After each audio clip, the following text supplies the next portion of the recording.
No próximo sábado, não, mentira, dessa vez é no domingo, tá? No próximo domingo temos mais uma edição do UFC, o UFC Freedom 250, ou UFC Casa Branca. Pois é, finalmente chegou. E antes de falar qualquer coisa, eu quero avisar vocês que durante todo esse card, aqui no canal, eu estarei em live. Vou assistir com vocês, vou trocar ideia, vou responder, vou falar de palpite, vou mostrar a cotação ao vivo, enfim, tudo aquilo que vocês já sabem. Então fiquem ligados, venham aqui quando começar o card pra gente assistir junto. Então, vamos lá, começando com o horário, o card começa às 21 horas do domingo, tá? É um card curto, né? Porque, sei lá, não pode ficar muito tempo ali na Casa Branca, sei lá. São poucas lutas, mas lutas muito boas. Vamos lá, então, falar de tudo aqui. Começando a primeira luta, peso pena, a gente tem ali o Diego Lopes, segundo do ranking, contra o Steve Garcia, que é o nono do ranking. O favorito com 63% é o Diego Lopes, ele paga 1,53 na stake, o Steve Garcia tá pagando 2,50. Lembrando que essas cotações variam conforme as pessoas vão escolhendo e todas elas são da Stake, a parceira oficial de apostas do UFC no Brasil. Se você quiser usar, né, esse site, fazer suas fezinhas ali no Poatan, no Topura, no Gate, sei lá quem que você quer fazer sua fezinha, é só usar o link que tá aqui embaixo do vídeo no comentário fixado, tá? Como eu disse, é a parceira oficial, então é o melhor site para você usar, só você criar sua conta e fazer suas escolhas aqui. Então vamos lá, tá? O Diego Lopes é o favorito, então eu vou começar com o Steve Garcia para manter o padrão. O Steve Garcia vem de muitas vitórias seguidas, muitos nocautes, muitos bônus, então é um cara que tá em nono, porém a posição no ranking não reflete, na minha opinião, a qualidade desse cara. Eu venho elogiando ele aqui há algum tempo já, tá? Então, chegou a hora da gente ver se esse cara é brabo mesmo ou não. Ele não perde desde 2022 e ele vem numa sequência não só de vitórias, mas como eu falei, praticamente todas essas vitórias por nocaute. Ele só não nocauteou o Calvin Kattar, que é um cara conhecido por aguentar muito sofrimento, né? Não ser nocauteado. Então, assim, ele vem com 4 bônus nessas vitórias, né? Todos eles ali de performance, muitos dos nocautes no primeiro round. Se você passa pro segundo round, ele também nocauteia. Então é um cara que tem uma precisão legal ali nos golpes, né? Um 49%. Então metade dos golpes ele acaba acertando, mas o principal dele é o diferencial, né? O saldo positivo que ele tem entre golpes conectados por ele e os golpes recebidos, tá? Ele aplica 5,4 de média e toma só 2. Então, assim, é um diferencial absurdo. A defesa de quedas dele é de 88%. A defesa dele na trocação é de 59%, quase 60%. Então, é muito alta também. Então, assim, se a gente pega ele no geral, tirando as estatísticas, mesmo se a gente assiste e pega o jogo dele, ele é um cara que começa forte, tá? Ele tem um punch absurdo, onde esse cara acerta o golpe, ele realmente machuca, ele é preciso, então ele tem punch e precisão, por isso que ele nocauteia todo mundo, e ele é bem rápido, bem alinhadinho, pega a distância muito rápido, é bem agressivo, então assim, é um cara embaçado, tá? E como eu falei, ele defende bem queda ali, né, consegue se virar, consegue manter a luta onde ele quer, então assim, é muito difícil essa luta, tá? Vamos pro Diego, e aí eu falo o meu palpite. O Diego, nas últimas 3, ele perdeu 2, mas as 2 pro Volkanovski e as 2 sendo luta da noite. Então, assim, pegou adversários bem mais difíceis do que o Steve Garcia. Isso a gente tem que ponderar. E ele tem 2 bônus contra o Jean, tanto luta da noite quanto performance. Enfim, o Diego é aquilo. A gente tem, nas estatísticas, né, um número ruim na trocação. Por que que eu falo isso? Fala, pô, mas como assim? É o Diego, que ele bate, nocauteia, tal. A questão é, ele aplica 3,8 e toma 4,5. Então, ele é muito atingível e não dá pra negar. É um dos meus lutadores favoritos, mas a gente tem que falar a real. Ele bate muito forte, às vezes até compensa tomar 2 para dar 1, porque ele tem um punch muito bom, mas é um problema no jogo dele. A defesa dele é de 45%, tá? Então, assim, isso mostra que é um problema, né? A trocação dele ali realmente tem perigo, de novo, ofensivo, mas defensivamente ela é sim problemática. Na defesa de quedas ali a gente tem 68%, mas ele é um cara do jiu-jitsu e tal, então nem sempre tomar queda vai ser um problema, porque às vezes pode até ser uma escolha, enfim, depende da luta, então é meio relativo. Só que a quantidade de quedas dele é de 88%. Aqui o que eu acho, tá? 88% não, 88 quedas de média, ele não aplica muito queda, tá? Então, o meu problema aqui com essa luta, e eu já vou adiantar de cara, o Steve Garcia pra mim é favorito, tá? O Diego Lopes é um dos meus lutadores favoritos, mas eu tenho que que priorizar acertar o palpite, ser o mais próximo da possibilidade de acertar o palpite, que para mim é o que interessa isso, né? A credibilidade de ter um palpite mais certeiro. Então, apesar da torcida, eu acho que o Steve Garcia deveria ser favorito. Com 55%, acredito que é bem parelho. E por que eu acho que o Steve Garcia deveria ser favorito? Vamos lá. Se a gente pega o ponto forte do Steve Garcia, de novo, é a precisão e o punch. Então, ele é um cara que, se te acertar, provavelmente ele vai te nocautear. E o Diego Lopes, por outro lado, tem justamente o ponto mais fraco, na minha opinião, a defesa na trocação. Então a gente pega o ponto forte de um, é meio que o ponto fraco do outro. Aí você pensa, beleza, mas o Diego Lopes também tem os seus perigos. Sim, ele tem o punch ali na trocação, como eu falei, ele pode nocautear, obviamente. Só que o Steve Garcia tem uma boa defesa. Então não é um encaixe ali que você fala, pô, encaixa a qualidade do Diego num problema, no ponto fraco do Steve Garcia. E aí você pode falar, não, mas o jiu-jitsu do Diego, então, mas ele não tem muitas quedas. E o ponto bom ali do Steve Garcia, que a gente vê um número expressivo e tal, é a defesa de queda. Então também não encaixa tão bem. Então assim, quando a gente monta o quebra-cabeça do jogo de cada um, o que cada ponto pode ser melhor contra o jogo do outro, a gente não tem pontos expressivos do Diego que encaixam de maneira perfeita contra o Steve Garcia. E a gente tem um ponto muito bom, o ponto central até do jogo do Steve Garcia, encaixando num problema do jogo do Diego Lopes. Então, como a gente fala que palpite é probabilidade, quando a gente faz esses encaixes dos pontos fortes e pontos fracos, eu acredito que o Steve Garcia tem mais possibilidade de vencer. Isso não tem nada a ver com torcida. De novo, eu gosto muito mais do Diego, gosto de assistir, eu acho ele bom lutador, ele entretém. Cara, não tenho o que falar quanto a isso. Porém, de novo, a minha prioridade sempre é tentar acertar quem vence a luta. Então, eu acredito que o Steve Garcia deva vencer, mas, de novo, só 55%. É uma pequena probabilidade. É uma luta difícil de acertar, mas eu discordo das bolsas, tá? Infelizmente, eu acho que o Diego peca num lugar onde o Steve Garcia é especialista em aproveitar. Torço para estar errado, tá? Essa é a minha visão dessa primeira luta. Vamos para a segunda luta, então. A gente tem no peso médio o Bonico contra o Kyle Daukaus. Para mim, a luta mais tanto faz daqui, tá? Sinceramente, mas beleza, a gente tem que falar, né? Porque o Bonico é o queridinho aí dos norte-americanos. O Bonico é favorito com 74%. O Bonico paga 1,30 e o Kyle Daukaus tá pagando 3,50. E aqui vamos começar pelo azarão, né? Mantendo a tradição. O Kyle Daukaus nas últimas 5 venceu 3, tá? Ele perdeu contra o Roman Dolidze e foi nocauteado. Perdeu contra o Eric Anders, também foi nocauteado. Mas depois disso, ele venceu o Michel Pereira, nocauteando com apenas 43 segundos. E finalizou o Gerald Meerschaert com apenas 50 segundos. Então, nas últimas 2 lutas, ele venceu em menos de 2 minutos no total. Então, assim, é um cara perigoso, é um cara que é habilidoso, né? Se você for pegar ali, no geral, né? É um cara compridão, né? Tem um diferencial ali na trocação a favor dele, tem uma precisão interessante, só que a defesa dele na trocação não é tão boa e a defesa de quedas dele é interessante, 82% é um bom número. Se a gente for falar ali agora do Bonico, o Bonico é aquilo que, né, bem resumido, é um wrestler de excelência, que tem uma média de quedas interessante e que vem lapidando bem a sua trocação, tanto que tem um diferencial positivo de golpes, é um cara que tem uma precisão altíssima na trocação, 61%, a defesa dele na trocação é de 59%, então assim, ele tem bons números tanto no grappling quanto na própria trocação, então ele vem evoluindo bem e, querendo ou não, ele tem esse atributo do wrestling que dificulta os adversários contra a trocação dele, às vezes por isso até que ajuda ele a ter uma boa estatística, porque se você fica muito preocupado com a queda de um cara desse nível, você acaba perdendo foco na trocação, porque você tem que se preocupar com a queda também, e aí acaba dificultando. Então assim, eu concordo com o favoritismo do Bonico, tá? Eu só não colocaria 3,50, né? 75% não, eu não confio tanto assim. Acho que um 60-40 tá de bom tamanho. Acho que o Kyle Daukaus é perigoso, ele pode sim conseguir manter um pouco mais da distância, defender uma queda ou outra, né? Se for pro chão, dá uma amarrada, e às vezes ali, se possível, conectar os melhores golpes e tal. Então, eu ainda acho o Bonico o favorito, de novo, porque realmente ele pode escolher onde a luta acontece, isso dá uma baita vantagem pra ele, mas o Kyle Daukaus é mais chato do que isso, tá? Então,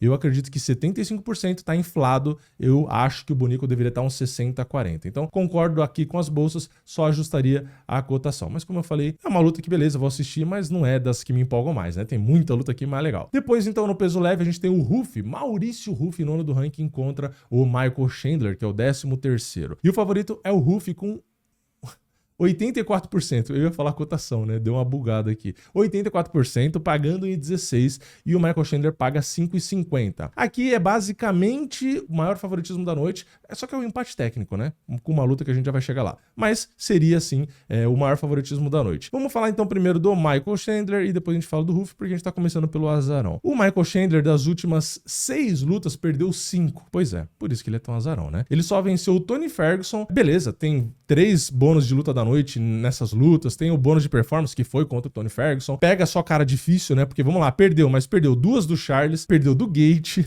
perdeu ali do Poirier e perdeu a última para o Paddy Pimblett. Então, beleza, o Paddy Pimblett de todos esses nomes é o nome mais fraco, mas ainda assim não é um nome fraco, né? É um nome menos forte, né? Então, assim, o Michael Chandler, eu não sou um hater do Michael Chandler, porque parece que tem uma galera que é meio hater, né? Ah, porque o cara é ruim, né? Não é que é ruim, olha os nomes que ele perdeu. Então, assim, e muitas lutas ele perdeu e tava ganhando, tá? Então, assim, é um cara bom, é um cara perigoso, não é um cara que dá pra menosprezar. Ainda bem que o Ruff é um cara inteligente e não tem a cabeça do público, né? Porque o público, de maneira geral, é o Chandler, e entra lá de qualquer jeito, aí vai dar uma de Luke Rockhold contra o Bisping, aí perde, né? Então, acredito eu que o Ruff, por ser um cara inteligente, não vai jamais menosprezar o Chandler, até porque o Chandler, além de ter mão muito pesada, que é aquilo, né? Luta é luta, pode pegar uma tijolada, ele é um cara wrestler, tá? Então ele não costuma usar tanto, tudo bem, tem uma média de 2 quedas ali, até que, né, é mais que alguns aí, mas ele não usa tanto, porque consome o gás e tal, mas assim,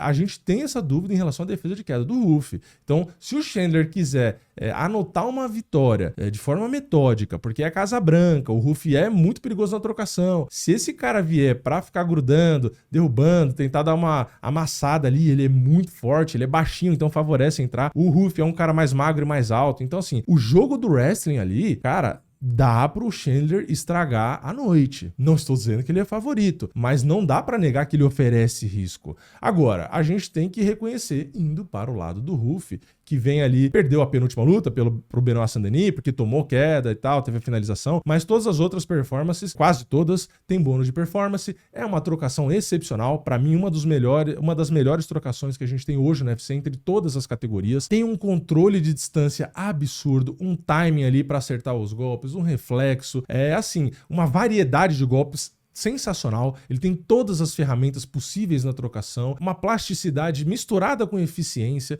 então assim, é um dos caras que eu também mais gosto de assistir hoje em dia, tem uma trocação realmente, assim, é muito difícil ter alguém que você consiga comparar com a trocação desse cara, então é brilhante, porém, do outro lado, né, no lado do grappling, existem sim preocupações, por mais que eu goste do cara, eu não fiquei feliz com a defesa de queda contra o Benoit Saint-Denis, não só a defesa de queda, o jiu-jitsu em si também fiquei muito preocupado. Então, assim, eu não acho que o Chandler possa oferecer tanto risco no jiu-jitsu em si. Mas, se o Chandler quiser fazer o wrestling ali, eu não sei se o Ruff vai conseguir defender. E não só isso, o problema é, se o Chandler fizer esse jogo ali, esse estímulo da luta pras quedas, às vezes isso inibe o Ruff de trocar. Então, caraca, tá difícil, gera um desconforto no Ruff que possa atrapalhar a trocação dele. Então, isso também tem que ser considerado. O Ruff, contra trocadores, pode ficar mais solto, mais confortável. Agora, se um cara gruda e dá uma queda nele, não sei o que, ele vai começar a ficar naquela. Putz, se eu entrar de qualquer jeito, ele vai me derrubar.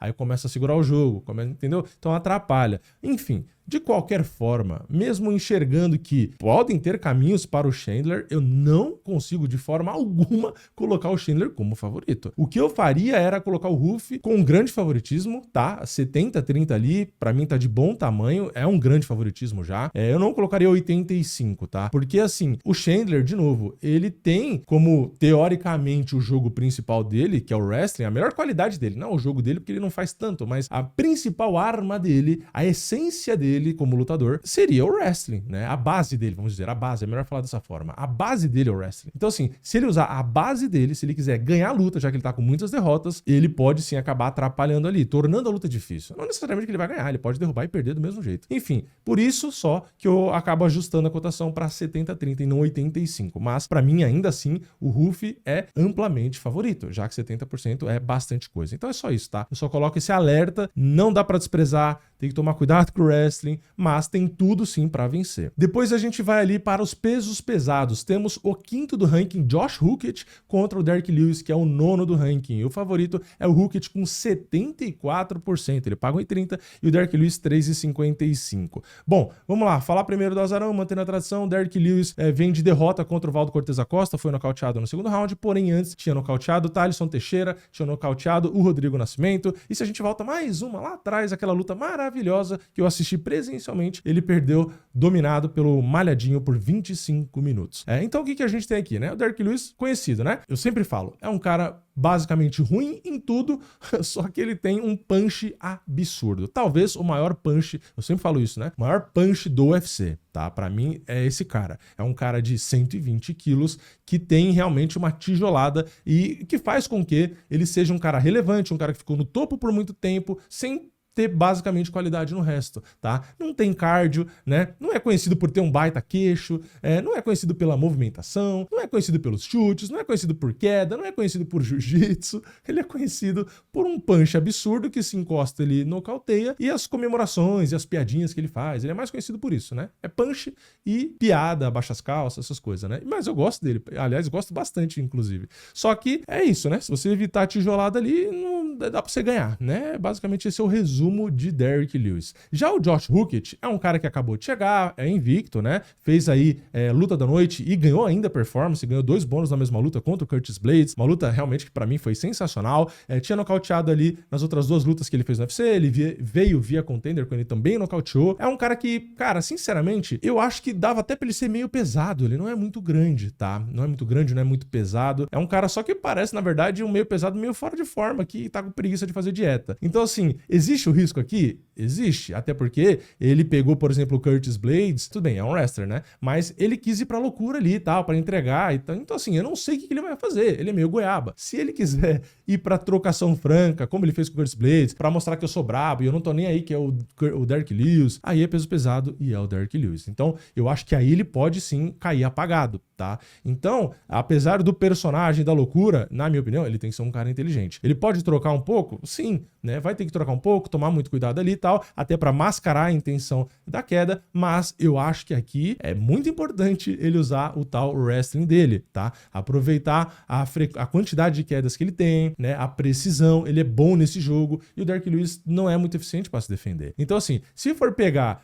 o Josh Huckett usando a principal arma dele, que é o wrestling, realmente eu concordo com o favoritismo e até com a proporção. Agora, se ele for querer dar uma de louco, né, como ele faz com o personagem dele, porque é Casa Branca, eu quero dar show de novo, eu quero ganhar bônus de novo porque o dinheiro é muito legal, aí ele corre um sério risco de tomar uma tijolada e ficar dormindo lá, tá? Então, assim, considerando o risco do Huckett, que é meio goiaba, ser meio goiaba na luta, eu ajustaria ali dos 75%, eu abaixaria uns 10%, vai, eu deixaria uns 65%, porque é peso pesado, isso pra mim já é uma coisa que dificulta, né, na hora de dar palpite, e o Josh Huckett é meio goiaba, então eu ajustaria ali por uns 65, mas ainda assim, não dá pra enxergar o Derrick Lewis favorito, afinal de contas, o wrestling do Josh Huckett, se ele quiser usar, o Derrick Lewis nem luta, essa é a realidade, tá? Então, favoritismo, concordo com as bolsas. Aí a gente vai pra próxima luta, a gente tem aqui no peso galo, o Sean O'Malley contra o, que é o terceiro do ranking, contra a Aman Zahabi, que é o sexto. O favorito é o Sean O'Malley com 79%, um monte de favoritismo grande, né? Ele paga 1,23, o Aman Zahabi tá pagando 4,30. Vamos começar aqui pelo azarão. O Aman Zahabi, ele vem com muitas vitórias, uma sequência de vitórias gigante, ele não perde desde 2019, só que as últimas lutas, as últimas 4, ele ganhou todas na decisão, né? Ele ganhou na decisão do Xavi Bachará, ganhou na decisão do Pedrinho Munhoz, ganhou na decisão do José Aldo, ganhou na decisão dividida do Marlon Vera. Então, assim, é um cara que entrega, né? Tem um cartel muito chamativo, um volume de golpe interessante, mas ele também recebe bastante golpe, tá? Tem uma precisão de 47%, que não é muita coisa. A defesa de quedas dele é boa, 83%. E, cara, no geral é isso. A defesa dele na trocação é muito boa, né? Ele tem quase 70%, ele tem 69%, então é um número absurdo. Mas a precisão dele não é tão alta. Mas, enfim, é um cara habilidoso, tá? Mas não é um cara que tem quedas no jogo dele, né? A média é de 0,12, a precisão é baixíssima, então é um cara que troca mais. E isso que, apesar da sequência de vitórias, eu acho que dificulta pra ele. Porque ele vai pegar o Sean O'Malley, que apesar de ter nas últimas 5 2 derrotas, as duas foram para o Merab, que é um cara que usa e usou nas lutas, né, muitas quedas, controle, um gás infinito. Então, assim, é um antijogo do Sean O'Malley. Toda vez que o Sean O'Malley pegou caras ali, na verdade, nem depende do jogo, porque basicamente todos os outros que ele pegou, ele venceu, né? Tirando a lesão que ele teve contra o Marlon Vera, ele ganhou de todo mundo. Então, o meu ponto aqui é, o Aiemann Zahabi, ele é bom, só que ele é bom no melhor que tem o Sean O'Malley. E o Aiemann Zahabi, na minha opinião, não vai conseguir fazer um antijogo ali. Por mais que ele tente queda e tal, acho que o Sean O'Malley, que inclusive treinou muita defesa de queda depois dessas derrotas aí, eu acho que o Aiemann Zahabi não vai encontrar nada. Então, eu tenho que concordar de novo com as bolsas, tá? Eu acho que o Sean O'Malley é favorito. E aqui, eu acho que eu nem ajusto muito a cotação. Pra falar a verdade, eu acho que essa aqui vai ser a primeira que eu até falo assim... pode deixar essa cotação aí. Tudo bem, de novo, são 2 trocadores e na trocação tudo pode acontecer com essa luvinha pequena. Mas, cara, pra mim, assim, o Aiemann Zahabi vai ter que ganhar no ponto forte do Sean O'Malley. Então, é muito difícil, tá? Não consigo acreditar aí que o Sean O'Malley vai perder na trocação. Então, pra mim, favoritismo correto, cotação correta e provavelmente uma boa luta, tá? Eu acho que o Sean O'Malley deve conseguir capitalizar bem aí, deve entregar. Enfim, o pessoal casou uma luta que, né, pro Sean O'Malley finalmente não ter que se preocupar tanto com queda, né? Porque o Aiemann Zahabi não tem a qualidade do Merab, nem a do Song Yadong pra derrubar. Então, ele vai ter que trocar porrada e eu acho que ele vai se lascar. Acho que o Sean O'Malley vai ganhar mesmo. E indo agora para o Common Event, talvez a luta mais esperada, talvez não, né? Com certeza, a luta mais esperada pelos brasileiros. A gente tem no peso pesado Alex Pereira, o Poatan contra o Ciro Gane, que é o primeiro do ranking, luta valendo o cinturão interino, né, dos pesos pesados. E essa luta mudou a cotação, né? Quando ela foi casada, o Ciro Gane era bem favorito e depois foi igualando, ficando 50-50 e agora tem essa diferença de 3% para o Poatan. O Poatan é favorito com 53%, ele paga 1,80 lá no stake, o Ciro Gane paga 1,91. Vamos começar aqui com o azarão, o Ciro Gane, né? Eu já falei bastante dessa luta, mas é legal, né? Falar de novo, resumir de novo minha opinião, se eu mudei até, né? Então vamos lá. O Ciro Gane, aliás, trouxe bastante vídeo dele, se você não viu, volta aqui no canal, tem muita análise do estilo dele lutando, falando especificamente para essa luta e tal, então tá bem legal, mas eu vou resumir aqui, né, pro vídeo não ficar com 2 horas. O Ciro Gane basicamente perdeu do John Jones, né, quando ele foi finalizado, e na última teve o no contest ali com o Tom Aspinall. Tirando essas 2 lutas, ele ganhou do Taito Iwasa, nocauteando em uma luta da noite, nocauteou e ganhou bônus de performance contra o Sergei Spivak e venceu o Volkov ali numa decisão dividida, que pra mim ele não venceu, mas enfim, a gente teve um pouco de trocação, teve queda pros 2 lados, aquela luta que foi até chata, inclusive. O que a gente tem do Ciro Gane? Fazendo aquele resumo que todo mundo já conhece ele, né? Uma movimentação excepcional, uma trocação muito boa, tá? Ele tem boas combinações ali, ele consegue aliar muito bem essa movimentação com a troca de base, o que dificulta muito você se defender, você não sabe muito o que esperar. O diferencial de golpes dele, né, se a gente pega as estatísticas,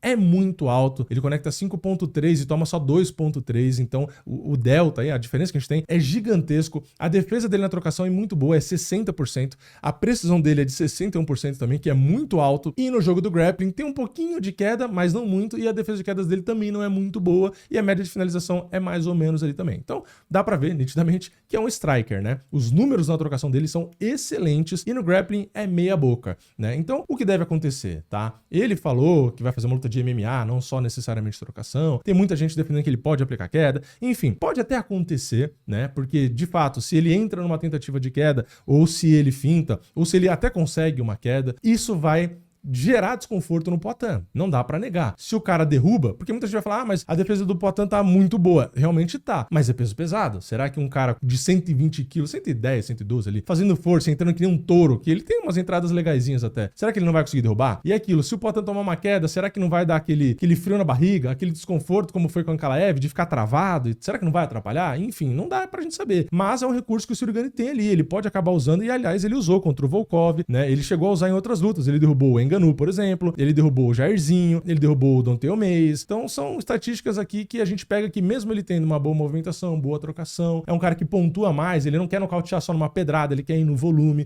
né, que é só um cara técnico, ele quer evitar tomar golpe, por isso que ele tem essas estatísticas boas. Então assim, ele tem um recurso na manga. Então ele pode até trocar um pouco ali, né, sentir a luta, se ele estiver confortável na trocação, pode ser que ele mantenha, mas difícil ficar confortável contra o Poatan. Então acredito eu que ele possa sim recorrer à tentativa de queda. E de novo, mesmo mesmo que ele não consiga derrubar, vamos supor, já é algo que é eficiente para ele fazer, é interessante para ele fazer. Porque, de novo, você gera o desconforto, vai ter que começar a ficar preocupado com a defesa de queda e tal, você faz ali uma isometria que cansa os braços, então se tira o punch. Então, assim, ele pode sim lutar mais o MMA, que inclusive para mim é o mais indicado, né? Se for só trocar porrada ali contra o Poatan, é meio loucura. Pode até ganhar, mas é meio loucura, né? Enfim, vamos falar do favorito. O Poatan, né? Vou falar o quê, né? Ele perdeu do Ankalaev recentemente, nas últimas 5, então é a única derrota, mas todas as outras ele ganhou. Tem bônus de performance contra o Ankalaev na última luta dele, né? Que ele nocauteou. Tem o bônus de luta da noite contra o Khalil, tem o bônus de performance contra o Prohaska, tem outro bônus de performance contra o Prohaska também. Enfim, é um cara que tem um estilo muito diferente do Ciryl Gane na trocação, é um cara mais plantado, justamente porque ele usa essa base sólida dele, esse peso que ele tem, esse quadril, para poder colocar muita potência nos golpes. É um cara que tem estatisticamente uma defesa na trocação de 53%, então não é igual ao do Ciryl Gane, tá? É um pouco inferior, e a precisão é igual, tá? Um tem 61, outro tem 62. E o diferencial de golpes dele é inferior ao do Ciryl Gane, mas é positivo também e é bom também. Ele conecta 5.1 e toma 3.5. Então é um pouquinho menor, até porque a gente tem o percentual ali da defesa, né? Mas não é uma diferença tão grande. E de fato, o Poatan, ele tem aquela guarda um pouco mais baixa, aquele estilo um pouco diferente, que acaba realmente recebendo alguns golpes a mais, porém é aquilo, né? Ele consegue devolver o golpe geralmente que ele toma. Então, geralmente é benéfico para ele, né? Ele toma, mas ele consegue bater de volta. Taxa de quedas dele é baixíssima, é 0,11. Precisão das quedas é de 50%, mas ele quase não derruba, né? E a gente tem a defesa de quedas de 79% e uma média de finalização bem baixa, assim como o Ciryl Gane. Então, assim, é o que a gente já conhece, né? O Poatan vai ter o jogo dele de sempre, né? Indo na manha, tentando enquadrar. Se o cara ficar na grade, ele vai conectar muito cabeça, corpo e tal, e vai trabalhar muito, provavelmente, chutes na panturrilha, porque tem que tirar a movimentação do Ciryl Gane, então é algo que ele deve usar bastante nessa luta. Assim, ele tem um jogo, na verdade aqui é muito claro o jogo dos dois, né? É um jogo de gato e rato, né? Porque a gente vai ter o Ciryl Gane tendo que circular, movimentar, entra, pum, bate, sai e pontua. E fica fazendo isso, né? E o Poatan, por outro lado, vai ter que fazer o quê? Tomar cuidado com essas investidas de entra e sai do Ciryl Gane, ele, se possível, contra-golpear para pontuar, ou às vezes até nocautear, e ficar procurando o Gane, tentando cercar, tem que ter uma movimentação não de seguir, né, mas de fechar o ângulo, né, você ficar ali realmente gato e rato, para poder enquadrar o Gane, porque nas trocas mais francas, nas trocas ali mais do vamos ver quem é mais brabo, o Poatan leva melhor. Então é isso, né? É um duelo, querendo ou não, mesmo que sejam dois trocadores, não deixa de ser uma luta de um duelo de estilos, porque são estilos diferentes na trocação, que cada um trabalha de um jeito, né? Se fosse dois caras ali do mesmo estilo, talvez a luta fosse até mais interessante, né? Mais entretenimento, não interessante, mais entretenimento, né? Se fosse dois Poatans, os dois plantam na frente do outro e fica ali se matando. E se fosse dois Ciryl Gane, ia ficar os dois bailando, toque e sai, uma luta mais técnica, mais bailarina ali, né? Um negócio mais diferente, um estilo diferente, né? Enfim, então a gente tem esse duelo de estilos. Quem vai conseguir impor a movimentação? Pra mim, a luta deve ser decidida aí, tá? No footwork, né? O Ciryl Gane, se tiver um footwork superior, ele deve ganhar uma decisão, porque ele vai conseguir tocar e sair. E se o Poatan tiver um footwork mais eficiente, conseguindo cercar, ele pode nocautear. Então, pra mim, são os dois cenários. Ou o Poatan nocauteia, ou o Ciryl Gane ganha numa decisão. Podem acontecer outros resultados, o Poatan na decisão, alguma coisa assim, mas eu acho que os mais prováveis são esses dois. Eu já tinha dado meu palpite várias vezes, eu vou com as bolsas e até com a proporção, tá? 53% mesmo, acho uma luta extremamente dura, mas ainda assim eu vou de Poatan. Por quê? Porque o Poatan vai ter que lutar na área dele, tá? Por mais que o Ciryl Gane possa tentar um pouquinho de queda, alguma coisa assim, como eu falei, ainda assim, ele não é um grappler e ele vai ser obrigado a passar por momentos de trocação. E o Poatan é melhor, então acredito eu que o Poatan vá usar a ferramenta dele, que é o core, que é o chute baixo ali, para tirar a movimentação.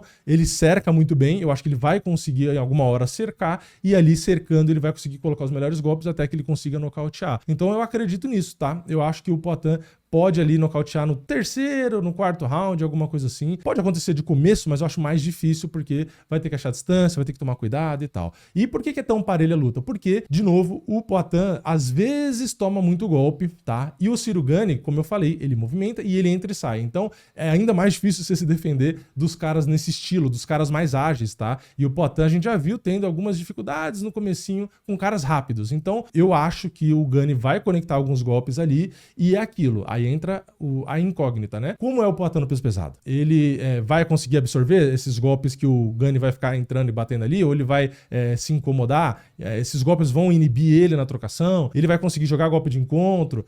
Enfim, o que vai acontecer? É muito difícil a gente saber. Então eu acho que a luta é parelha por isso, porque dá pra enxergar o Ciryl Gunny movimentando, bate, sai, bate, sai, bate, sai, e o Poatan tendo dificuldade de achar ele, tá? Isso pode acontecer. Mas, enfim, luta extremamente parelha, a luta mais equilibrada aí que a gente tem, não só na minha opinião, mas nas cotações, é a luta mais equilibrada, e eu ainda acho que tem um pelinho a mais de chance para o Poatan, mas é complicado, tá? A gente vai ter que ver aí, porque assim, não dá para adivinhar. O Poatan tá numa categoria nova, não dá pra gente espelhar o peso médio e falar, no peso pesado vai ser assim, ou pegar o meio pesado e falar, no peso pesado vai ser... Não, é outra categoria. A gente não sabe se ele vai ter, de fato, ele vai ter mais punch mesmo, porque tá mais pesado. Beleza, mas se ele tem mais punch, mais força ali, justamente porque tá mais pesadão, plá, não sei o quê, ele não vai perder agilidade? Ou não? Ele só ganha força, mas a agilidade ele aumenta também, né? Tipo assim, o queixo, enfim, o gás, não dá pra saber, né? É chute. Então, por isso que é uma luta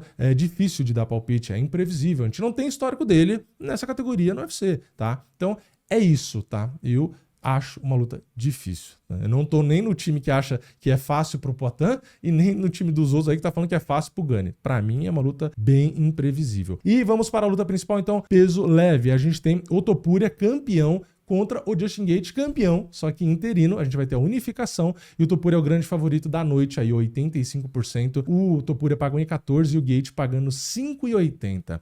Aqui, vamos lá, né? Eu vou pegar e vou começar com o Justin Gaethje, que é o azarão. Todo mundo sabe que assiste aqui o canal que o Justin Gaethje é o meu lutador favorito, tá? De todos do mundo atual, eu torço pelo Justin Gaethje, assim, assim, dependendo do adversário, eu não torço por ele, tá? Só pra deixar claro. Como contra o Charles, por exemplo. Mas é o meu lutador favorito pelo estilo dele, né? É o cara que faz luta do ano toda hora, é o cara que, assim, é o estilo que eu gosto, né? É um cara brigador ali, que não tá nem aí pra nada, e o cara dá, assim, você vê que ele coloca a vida dele em cada luta. Então eu acho isso animal, né? Eu gosto muito. Ele tem nas últimas 5 lutas, 4 bônus de luta da noite, só pra vocês terem ideia. Das últimas 7, ele tem 5 lutas da noite. E não é só isso, ele tem mais luta da noite se a gente voltar lá pra baixo, né? Ele tem a luta da noite, 2 bônus, inclusive, contra o Tony Ferguson. Ele tem a luta da noite lá contra o Michael Johnson na estreia dele. Tem a luta da noite contra o Poirier. Enfim, o cara só não tem bônus no UFC em 2 lutas, tá? Na carreira inteira dele. Só não tem bônus contra o Charles, que ele foi finalizado no primeiro round, e bônus contra o Khabib, que ele foi finalizado no segundo round. De resto, ele tem bônus em todas as lutas. É um cara trocador,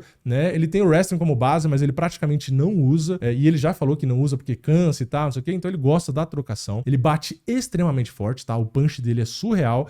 Só que é um cara muito atingível, né? Então, assim, ele melhorou com o tempo, passou a tomar mais cuidado, ficar um pouco mais metódico. Mas é aquilo. É um cara que eu acho muito difícil o jogo dele casar de forma que favoreça contra o Topuria. Por quê? De novo, é um cara atingível, né? Menos do que antes, mas ainda é. E é um cara que vai depender da mãozada. E é um cara que, se tiver que fazer defesa ali no grappling, ele vai cansar, que é algo que o Topuria tem no jogo. Então, o Topuria, ele usa mais o jogo no geral, ele tem mais jiu-jitsu, provavelmente, né, que o Justin Gaethje, tem ali boas quedas também, aguenta fazer um pouco mais disso, né, eu acho que tem mais cardio, acho que o Topuria é mais rápido no geral, o Gaethje já tá ficando um pouco mais velho aí, ele já não tem o mesmo reflexo, a mesma agilidade. Então, se a gente vai falar do Topuria, como eu já tô fazendo, ele também tem um monte de bônus, tem luta da noite também, tem performance, cara, nocauteou o Charles, nocauteou o Volkanovski, nocauteou o Max Holloway, enfim... É um cara que talvez proporcionalmente ao peso tenha o maior punch de todos, né? De novo, proporcionalmente ao peso, talvez tenha o maior punch, porque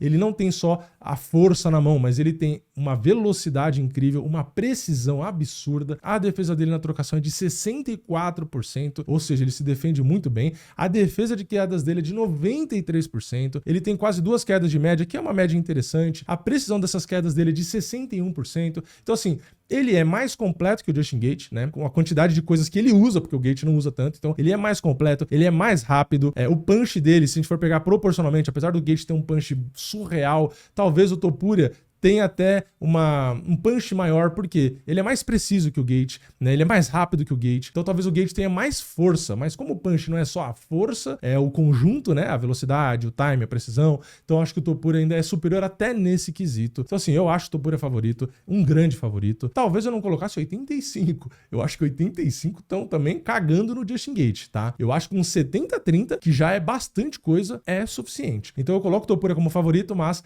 70-30. 85, eu acho que não dá pra colocar um cara como o Gate, que tem uma tijolada ali na mão, que tem wrestling pra defender a queda, o cara que tem muita experiência, cara, não dá, tá? Ele leva o caos pra luta se precisar brigar, tem o chute baixo dele, que também é muito bom, os chutes na panturrilha do Gate são excepcionais, aliás, acho que até dá pra usar um pouco o Topuria, se bem que o Topuria também tem esse chute na panturrilha pra usar, enfim, então eu acho que o Gate leva muito risco sim, mas eu acho que é difícil ele encontrar golpe tão limpo, porque o Topuria se defende bem, e aí de novo, a velocidade vai ser difícil dele acompanhar, então assim, a chance realmente do Topuria vencer e provavelmente nocauteando, mas, de novo, o Gate tem condições de entregar uma luta bem mais dura que 85% pro Topuria. Então 70-30 tá de bom tamanho. Então basicamente eu concordei com todos os palpites das bolsas, tirando a primeira luta, né? Então meus palpites ficam Steve Garcia, Bonico, Ruff, Josh Huckett, O'Malley, Poatan e Topuria, tá? E aí, claro, as proporções das bolsas eu ajustei, né? Não acho que são todas como estão aqui, o que faz com que eu talvez possa, na hora da fezinha, pegar alguns desses números grandes para tentar acertar e tal, né? Enfim, é isso. O vídeo ficou maior do que o esperado, mas é porque o UFC Casa Branca, um monte de luta boa, e eu dei um pouco da opinião. E claro, durante essa semana eu posso trazer mais detalhes dos meus palpites nessa luta, análise, enfim. Comenta aqui embaixo se vocês quiserem. E não esquece que eu vou fazer live durante todo esse card, beleza? Então é isso. Deixa o like nesse vídeo se você gostou, se inscreve no canal, ativa o sininho para não perder nada de novo aí e eu vejo vocês na próxima. É nóis, valeu, falou!